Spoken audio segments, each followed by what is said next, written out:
बिस्मिल्लाहिर्रहमानिर्रहीम। अस्सलाम वालेकुम। मैं सरवत वलीम हूँ। इस वक्त अगर तहरीक इंसाफ के चेयरमैन इमरान खान को तोशाखाना के इस केस से कुछ वक्त के लिए रिलीफ मिल सका है, तो अब दूसरे तरीक़े से इमरान खान को धरने की तैयारी कर ली गई है।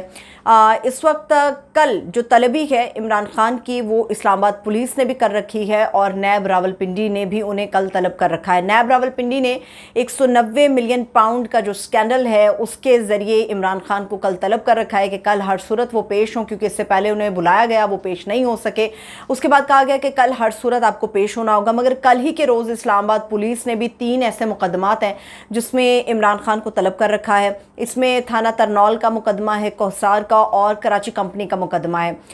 याद रहे, मैं आपको इसमें से थाना तरनौल का बता देती हूँ कि थाना तरनौल का जो मुकदमा था, इसी के अंदर असद उमर को भी धरा गया था, उनको भी पकड़ा गया था, क्योंकि ये इल्ज़ाम लगाया गया था कि उनकी ईमा के ऊपर वहाँ पर जो लोग मौजूद थे जुलूस की शक्ल में, या जो लोग सड़कों पर मौजूद थे, उन्होंने असद उमर की ईमा के ऊपर ही वहाँ पर नारेबाजी की थी। नारेबाजी की बुनियाद पर असद उमर भी ये बता चुके हैं कि इस वक्त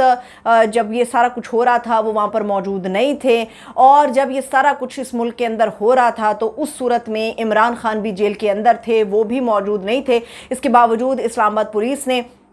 जो ये 3 मुकदमे हैं उनमें तलब कर रखा है, जिसमें थाना तरनौल शामिल है, कोहसार शामिल है, कराची कंपनी है। अब कल इस तलबी के अलावा 190 मिलियन पाउंड का जो स्कैंडल है उसके अंदर भी नैब रावलपिंडी ने इमरान खान को कल तलब कर रखा है। एक ऐसा शख्स जिसको बैक वक्त कई जगहों पर एक ही वक्त में बुलाया जा रहा है, तलब किया जा रहा है, फिर इस तरह से कानूनी तौर पर कार्रवाई का जवाज़ बनाने की कोशिश की जा रही है और मुख्तलिफ तरीके से उसको असाब को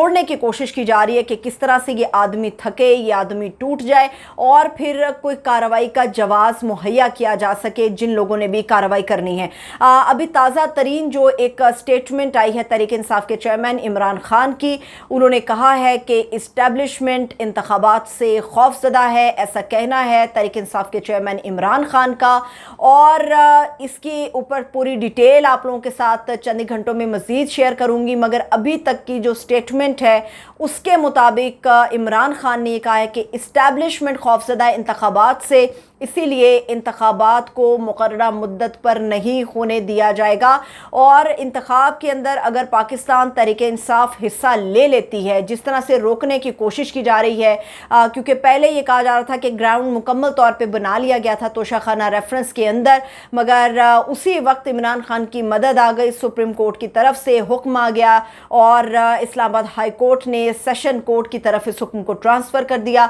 जो एक फ़ैसला ये कामरान खान दावा करते हैं, जो फैसला कर लिया गया था तोशाखाना के हवाले से, वो इमरान खान की सियासी बाजी को पलट सकता था,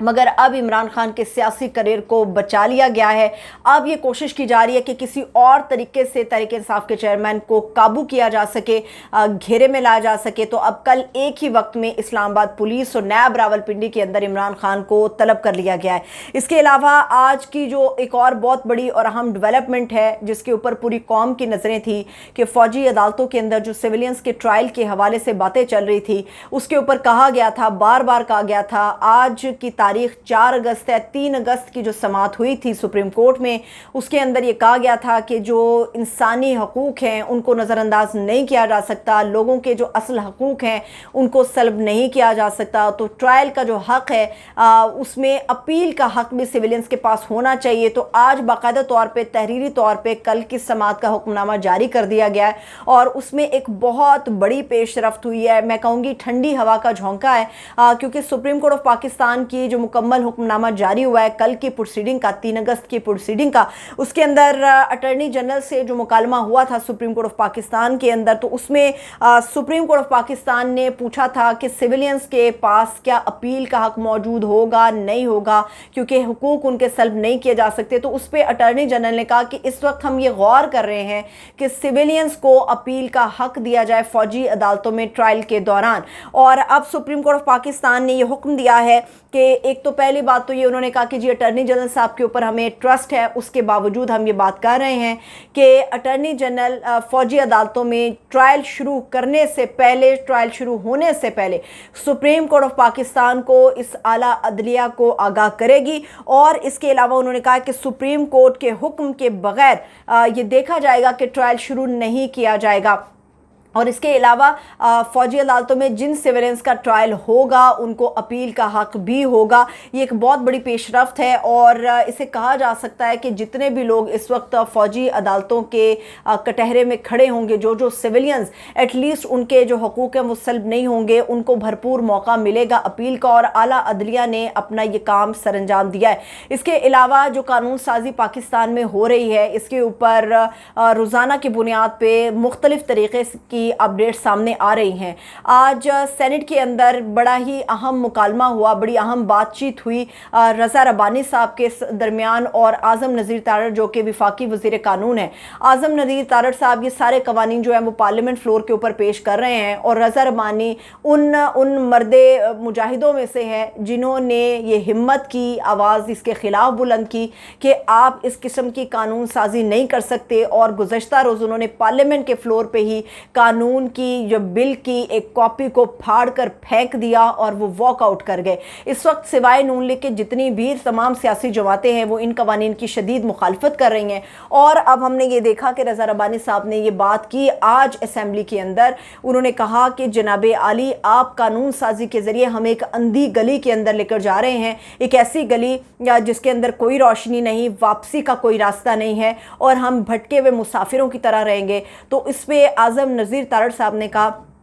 کہ یہ اندھی گلی نہیں ہے، ہم وہی سب کچھ کر رہے ہیں جس کی ضرورت ہے۔ کون سی ایسی قیامت ٹوٹ پڑی ہے اس ملک کے اوپر کہ اس قسم کی قانون سازی کی جا رہی ہے جس کے اندر آزادی اظہار کا جو حق ہے وہ ہر عام شخص سے چھین لیا جائے گا۔ کوئی بھی شخص جو ہے وہ آزادی کے ساتھ ایک آزاد ریاست میں، ایک آزاد ملک میں رہتے ہوئے آزادی کے ساتھ بات کرنے کا حق اس کے پاس موجود نہیں رہے گا۔ تو اس کا باقاعدہ طور پہ دفاع کیا اعظم نذیر تارڑ صاحب نے۔ انہوں نے کہا کہ ہم وہی کر رہے ہیں جس کی اس وقت ضرورت ہے۔ اس کے ساتھ ہی میں آپ کو بتا دوں کہ ای سیفٹی کا ایک اور جو بل ہے وہ بھی تیار کر لیا گیا ہے۔ یہ ای سیفٹی کا جو بل ہے وزارت انفارمیشن ٹیکنالوجی کی طرف سے تیار کر لیا گیا ہے۔ اس کی مکمل ڈیٹیل بھی آپ کو دوں گی، مگر ابھی میں آپ کو بتا دوں کہ ای سیفٹی کے اس بل کے اندر کیا ہوگا۔ اس بل کے اندر یہ ہوگا کہ اس میں سوشل میڈیا آ جائے گا، ای کامرس آ جائے گا، ویلاگز آ جائیں گے، اور آن لائن جتنا بھی مواد ہوگا، جتنا بھی میٹیریل ہوگا اس کو ریگولیٹ کیا جا سکے گا۔ اب ریگولیشن کے قواعد و ضوابط کیا ہوں گے یہ انشاءاللہ تعالیٰ میں اگلے ویلاگ میں آپ لوگوں کے ساتھ شیئر کروں گی کہ کون سی چیزیں ہیں جو وزارت انفارمیشن ٹیکنالوجی ای سیفٹی بل کے اندر لے کر آ رہی ہے۔ جس طرح سے چند ابھی دن باقی رہ گئے ہیں اور مختلف طریقوں سے ایسے قوانین کو لاگو کرنے کی کوشش کی جا رہی ہے کہ کسی بھی طرح سے اگر انتخاب پاکستان کے اندر تاخیر کا شکار ہوتا ہے، اگر پاکستان کے اندر الیکشن لیٹ ہو جاتا ہے، تاخیر سے ہو جاتا ہے، تو لوگ اس کے اوپر واویلا نہ مچائیں، لوگ اپنا احتجاج ریکارڈ نہ کرائیں۔ اسی طریقے کی قانون سازی اس وقت پاکستان میں آ رہی ہے کہ کسی بھی طرح لوگوں کو روکا جا سکے، قدغنیں لگائی جا سکیں۔ میں انشاءاللہ تعالیٰ اس کی جلد ہی آپ لوگوں کے ساتھ مکمل ڈیٹیل بھی شیئر کروں گی۔ مجھے اجازت دیجیے، اپنا خیال رکھیے گا، خدا حافظ۔